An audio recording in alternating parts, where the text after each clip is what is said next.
Hello dear students, welcome to Constant Classes. तो आज के लेक्चर में हम डिस्कस करने वाले हैं अबाउट ब्लैक बॉडी रेडिएशन। क्या होती है ब्लैक बॉडी रेडिएशन? तो देखो, ब्लैक बॉडी रेडिएशन एक ऐसी बॉडी जो perfect emitter as well as perfect absorber हो। ऐसी रियल में तो कोई बॉडी है नहीं, ये सिर्फ एक इमेजिनरी कॉन्सेप्ट है। तो ब्लैक बॉडी क्या है? एक ऐसी बॉडी जो perfect absorber as well as emitter होगी। तो देखो, परफेक्ट एब्जॉर्बर और इमिटर का क्या मतलब है कि सपोज तुम्हारे पास कोई बॉडी है, उस बॉडी पे तुमने कुछ लाइट इंसिडेंट कराई। अब जैसे तुमने लाइट इंसिडेंट कराई तो वो बॉडी क्या करती है, जितनी भी लाइट तुम इंसिडेंट करा रहे हो वो सारी लाइट को एब्जॉर्ब कर दे। मतलब जितनी भी लाइट तुमने इंसिडेंट करी उस सब लाइट को अगर वो एब्जॉर्ब कर दे, या फिर एक ऐसी बॉडी, तुमने बॉडी ऐसी रखी हुई है और वो बॉडी का टेंपरेचर सपोज करो कि बहुत हाई है, और बॉडी क्या करती है, सारी की सारी जितनी भी उसने रेडिएशन एब्जॉर्ब की है वो सबको इमिट कर दे। जितनी भी रेडिएशन, सारी की सारी रेडिएशन उसने इमिट कर दी। इस टाइप की हम बॉडी को बोलेंगे ब्लैक बॉडी। और जो ये रेडिएशन एब्जॉर्ब कर रही है या इमिट कर रही है, इसको बोलेंगे ब्लैक बॉडी रेडिएशन, क्योंकि ये जो एब्जॉर्ब और इमिट कर रही है इन फॉर्म ऑफ रेडिएशन कर रही है। सपोज करो तुम्हारे पास कोई बॉडी है। सपोज करो तुम्हारे पास कोई बॉडी है। सपोज करो तुम्हारे पास ये एक बॉडी है। ये एक बॉडी है तुम्हारे पास। अब इस बॉडी पे तुमने क्या करा कि लाइट इंसिडेंट करवा रहे हो। तुमने कुछ लाइट्स इंसिडेंट कराई, कुछ लाइट इंसिडेंट कराई। अब लाइट इंसिडेंट कराई तो इस बॉडी ने क्या करा, सारी की सारी लाइट्स को क्या कर लिया, एब्जॉर्ब कर लिया। सारी लाइट को एब्जॉर्ब कर लिया, और एब्जॉर्ब करने के बाद अब सेम बॉडी को तुमने कहीं रखा हुआ है। सपोज करो यही सेम बॉडी है और इस बॉडी को तुमने कहीं रखा हुआ है। ये सेम बॉडी है और इसको तुमने कहीं रखा हुआ है। और अब ये बॉडी सपोज करो किसी, ये इस बॉडी को तुमने हीट अप किया है, अच्छा खासा हीट किया है, और इसको अब तुमने रखा है कहीं ऐसी जगह जहां पे दूसरा एनवायरनमेंट में कोई और बॉडी है, या एनवायरनमेंट है जहां पे टेम्परेचर कम है। अब बॉडी ने तो अच्छी खासी रेडिएशन एब्जॉर्ब की है, लेकिन एनवायरनमेंट में क्या है, टेम्परेचर कम है। तो अब ये बॉडी क्या करेगी, जितनी भी रेडिएशन इसने एब्जॉर्ब की है वो सारी रेडिएशन ये क्या कर देगी, इमिट कर देगी।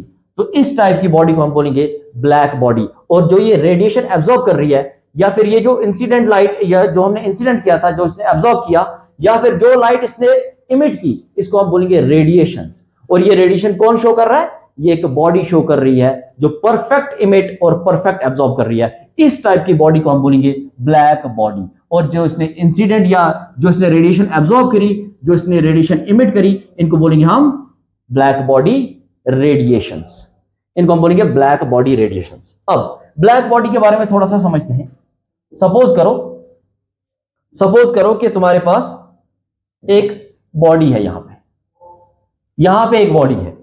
अब इस बॉडी पे तुमने क्या करा, तुमने इंसिडेंट कराया, कुछ लाइट इंसिडेंट कराई, कुछ लाइट इंसिडेंट कराई। सपोज करो कि तुमने इसको टेंपरेचर दिया, ये जो इंसिडेंट किया ये टेंपरेचर दिया तुमने अबाउट 4000 केल्विन। और 4000 केल्विन पे इस बॉडी का कलर कैसा हो गया, हीट करते गए तुम, कब तक हीट करा, जब तक टेंपरेचर हो गया 4000 केल्विन। और जैसे ही टेंपरेचर 4000 केल्विन हुआ, इस बॉडी का कलर हो गया रेड। इस बॉडी का कलर हो गया रेड। और अब क्या करा तुमने, टेंपरेचर बढ़ा दिया। अब तुमने क्या करा, टेंपरेचर बढ़ा दिया। टेंपरेचर बढ़ाने के बाद तुमने फिर से हीट करा, और तुमने हीट करा तो टेंपरेचर बढ़ा के अब तुम हीट करते गए, और टेंपरेचर बढ़ा के तुम कितना ले गए, सपोज करो टेंपरेचर ले गए तुम 5800 केल्विन। 5800 केल्विन। देखो तुमने टेंपरेचर बढ़ा दिया, जैसे ही तुमने और टेंपरेचर बढ़ाते गए, अब बॉडी का कलर रेड से कितना हो गया, अब इसका कलर हो गया येलो। इसका कलर हो गया येलो। अब तुमने क्या करा, तुमने और हीट करा, और टेंपरेचर बढ़ाया, और टेंपरेचर बढ़ाने पे इसका कलर और चेंज हो गया। और कलर चेंज होके क्या हुआ, यहां पे कलर चेंज होके, यहां पे क्या हुआ, कलर चेंज होके, बॉडी का कलर चेंज होके क्या हुआ, यहां पे ब्लू कलर हो गया। जैसे जैसे तुम टेंपरेचर बढ़ाते गए बॉडी का कलर चेंज हुआ। ये जो था इनिशियल टेंपरेचर 4000 केल्विन, और ये जो था 5800 केल्विन, और सपोज करो यहां पे तुमने 7000 केल्विन तक टेम्परेचर बढ़ा दिया, तो 7000 केल्विन बहुत हाई टेम्परेचर। तो देखो इनिशियली बॉडी का कलर रेड, थोड़ा और टेम्परेचर बढ़ाया तो कलर चेंज टू येलो, और टेम्परेचर बढ़ाया तो कलर चेंज टू ब्लू। देखो तो यहां पे जो बॉडी इमिट करेगी रेडिएशन, ये कौन सी रेडिएशन होगी? ये होगी रेड कलर की। यहां पे जो इमिट करेगी रेडिएशन ये होगी येलो कलर की, और यहां पे जो इमिट करेगी रेडिएशन ये होगी ब्लू कलर की, ये होगी ब्लू कलर की। अब जैसे जैसे टेम्परेचर बढ़ाते गए कलर चेंज हुआ, तो इससे हम क्या समझे? तो देखो इससे हम कुछ एग्जांपल समझ सकते हैं। हमारे पास कुछ ग्राफ्स है यहां पे। देखो ये था हमारे पास 4000 केल्विन पे, ये हमारे पास 4800 केल्विन पे, और ये हमारे पास 7000 केल्विन पे। अब इनिशियली जब टेम्परेचर 4000 केल्विन का था तो हमारे पास जो लाइट आई, जो रेडिएशन आई, देखो कौन सी रेडिएशन इमिट हुई थी? कौन सी रेडिएशन इमिट हुई थी? तो आंसर है रेड कलर की रेडिएशन इमिट हुई थी। तो ऐसा क्यों? तो देखो जैसे टेम्परेचर कम था, कम मतलब 4000 केल्विन का था, तो यहां पे क्या सिर्फ रेड कलर ही इमिट हुआ? आंसर है नो। क्यों? क्योंकि देखो कुछ वहां पे रेड भी होगा, कुछ ब्लू भी होगा, और कुछ येलो भी होगा, लेकिन यहां पे रेड का जो है ना, रेड के थोड़े ज्यादा फोटॉन्स थे। रेड के फोटॉन्स हमारे पास यहां पे क्या थे? रेड के फोटॉन्स कुछ इस रेंज में थे, ये ज्यादा फोटॉन्स थे, ये थोड़े ज्यादा फोटॉन्स थे रेड कलर के फोटॉन्स इस रेंज में थे और ये ज्यादा थे।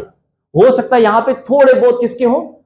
थोड़े बहुत ब्लू के हो और थोड़े बहुत येलो भी हो यहां पे, करेक्ट। अब जैसे ही तुमने टेम्परेचर और बढ़ाया तो अब जो येलो है ना, जो येलो लाइट है, इसके बिल्कुल इसके फोटॉन्स जो है, इसके काफी ज्यादा पार्टिकल्स होंगे, और थोड़े बहुत पार्टिकल्स किसके होंगे? थोड़े बहुत पार्टिकल्स रेड के होंगे और थोड़े बहुत ब्लू के होंगे। और जैसे ही तुमने टेम्परेचर और बढ़ाया तो अब जो मैक्सिमम पार्टिकल्स हैं वो किसके होंगे? वो होंगे ब्लू के, वो होंगे ब्लू के, और कम वाले पार्टिकल्स किसके होंगे? कुछ येलो के और कुछ रेड के। तो देखो, तो जो कलर हमें दिखा, जो हमें कलर दिखा, ये किस पे डिपेंड करता है कि किसके पार्टिकल्स ज्यादा हैं। तो देखो यहां पर रेड के पार्टिकल्स ज्यादा थे, इसीलिए हमारे पास कौन सा कलर ऑब्जर्व हुआ?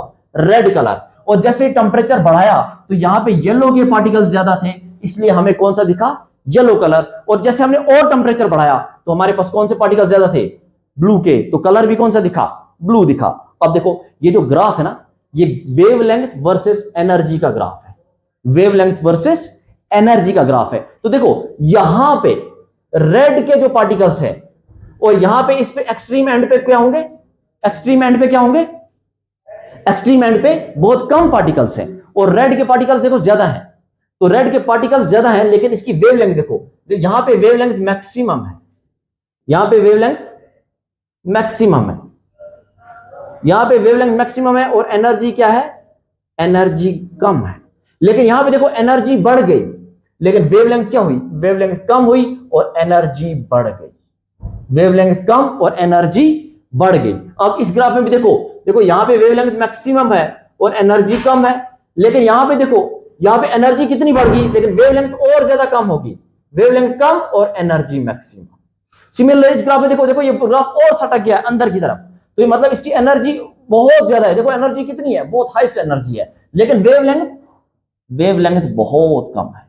और इस चीज को हमें समझाया, इस ब्लैक बॉडी रेडिएशन से ये चीज समझ में आया प्लैंक्स के, और प्लैंक्स ने हमें यहां पे बताया कि जो ब्लैक बॉडी है, जो ब्लैक बॉडी जो रेडिएशन इमिट करती है, वो जो है वो कंटिन्यूस नहीं है, डिसकंटिन्यूस है। क्यों है डिसकंटिन्यूस? देखो डिसकंटिन्यूस क्यों है? क्योंकि ये जो रेड लाइट तुम्हें दिखी, इसके अंदर थोड़े बहुत ब्लू भी हो सकते हैं और थोड़े बहुत येलो भी हो सकते हैं। और जो येलो लाइट दिखी, इसका मतलब ये नहीं है कि कंप्लीट सारे येलो ही है, उसके अंदर कुछ रेड भी हो सकते हैं, कुछ ब्लू भी हो सकते हैं। और जो ब्लू लाइट तुम्हें दिखी, इसके अंदर मैक्सिमम ब्लू है, लेकिन ऐसा ही नहीं है कि सारे के सारे ब्लू ही है, कुछ रेड भी होंगे और कुछ येलो भी होंगे। मतलब जो ब्लैक बॉडी रेडिएशन एब्जॉर्ब या इमिट कर रही है, ये कंटिन्यूस नेचर के नहीं है, ये डिसकंटिन्यूस नेचर के, इसके अंदर काफी सारे पार्टिकल्स हैं। तो यहां से हमें इस ब्लैक बॉडी रेडिएशन से जो हमने समझा, वो हमने क्या समझा? यहां से हमने प्लैंक्स थ्योरी को समझा, Planck's quantum theory. Planck's quantum theory, Planck's quantum theory. इस थ्योरी ने क्या कहा?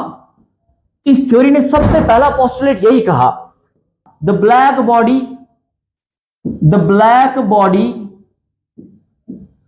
emits or absorbs radiation in form of small packets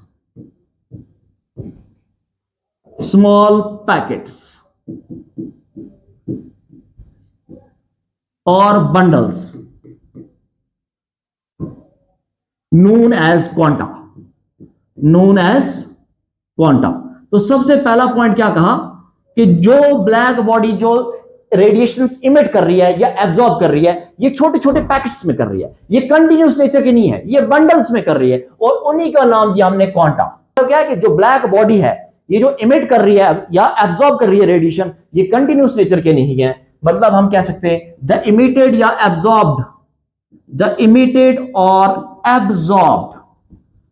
absorbed radiations are not continuous, radiations are not continuous और continuous नहीं होंगे तो क्या होंगे ये? और not continuous but discontinuous in nature,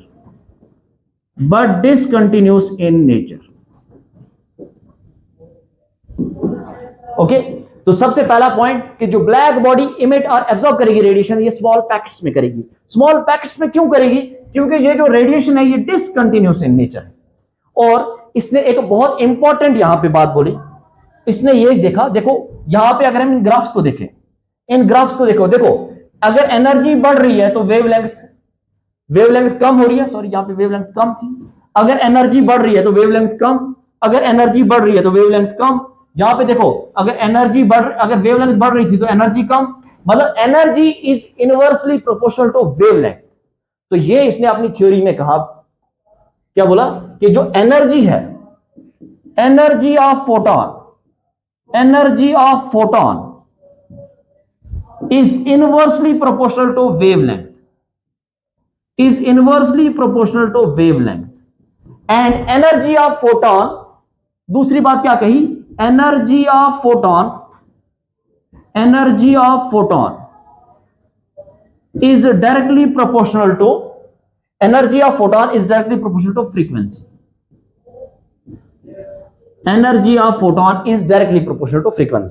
मतलब हम यहां से ये कह सकते हैं कि energy is directly proportional to frequency and energy is inversely proportional to wavelength.